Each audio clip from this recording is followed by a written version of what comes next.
Kolkata high court থেকে ব্যারাকপুরে বাড়ি ফেরার পথে বেলঘরিয়া কামারহাটি রথতলা মোড়ে আচমকায় বিজেপি নেতা তথা আইনজীবী কৌস্তব বাগচির গাড়িতে হামলা চালায় দুই বাইক আরোহী। তাদের হাতে ধারালো অস্ত্র ছিল অনুমান কৌস্তব বাগচির। ঘটনার পর গাড়ি থেকে চালক সঙ্গে সঙ্গে নেমে তাদের ধরার চেষ্টা করলেও বাইক দুটি পালিয়ে যায়। কোর্ট থেকে ফেরার পথে বেলঘরিয়া কামারহাটি পৌরসভার রথতলার মুখে আচমকাই বিজেপি রাজ্য নেতৃত্ব আইনজীবী কৌস্তব বাগচির গাড়ির ওপর দুটি বাইক করে হেলমেট ছাড়া দুই ব্যক্তি আচমকাই তার গাড়ির ওপর আক্রমণ করে। হাতে ধারালো অস্ত্র ছিল অনুমান কৌস্তব বাগচির।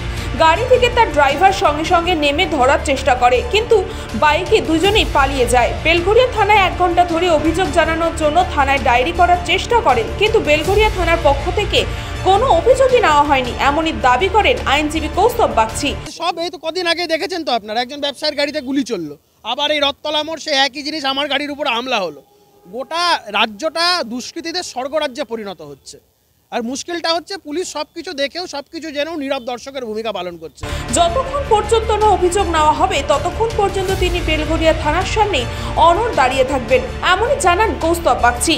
তিনি বিজেপির রাজ্য নেতৃত্ব বিরোধী দলনেতা শুভেন্দু অধিকারীকে জানান পুরো ঘটনা। তার অভিযোগ, তিনি অভিষেক বন্দ্যোপাধ্যায় এবং মমতা বন্দ্যোপাধ্যায়কে নিয়ে যে সকালে টুইট করেছিলেন, তারই পরিপ্রেক্ষিতে মমতা ব্যানার্জি এবং অভিষেক ব্যানার্জি তার উপর হামলা করানোর চেষ্টা করছে। তৃণমূল দলের দুষ্কৃতী বাহিনী দিয়ে আক্রমণ করানো হচ্ছে, এমনই অভিযোগ করেন কৌস্তব। আমি আজকে বাড়ি ফিরছিলাম, হঠাৎ একটা গাড়িতে একটা বিকট আওয়াজ হয়। পরম আশীর্বাদ, আমার পরম সৌভাগ্য, সেই সময় গাড়িগুলো ছেড়ে দেয়, সিগন্যালটা খুলে যায়।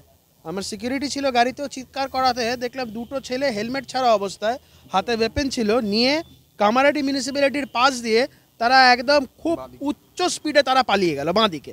আমি ডান দিকে ছিলাম, একটা জোরে গাড়িতে প্রথমে একটা মারে, আমরা অ্যালার্ট হয়ে যাওয়াতে আমার সিকিউরিটি চিৎকার করতে গাড়িগুলো ছেড়ে দেয়। তখন একদম ওই কামারহাটি মিউনিসিপ্যালিটির বাঁ দিক দিয়ে রাস্তাটা দিয়ে সোজা একদম কামারহাটির ভেতরে ঢুকে যায়, আরিয়াদহের দিকে যে রাস্তাটা। হেলমেট, কেউ মাথায় হেলমেট ছিল না। আমি বলেছে সিসিটিভি ফুটেজ দেখলেই বেরিয়ে যাবে, রথতলার ওই মোড়টাতে মাল্টিপল সিসিটিভি আছে, সিসিটিভি দেখলেই বোঝা যাবে যে কারা ছিল, কী ছিল, কেন ছিল, ওখানে দেখলেই বুঝতে পারবে।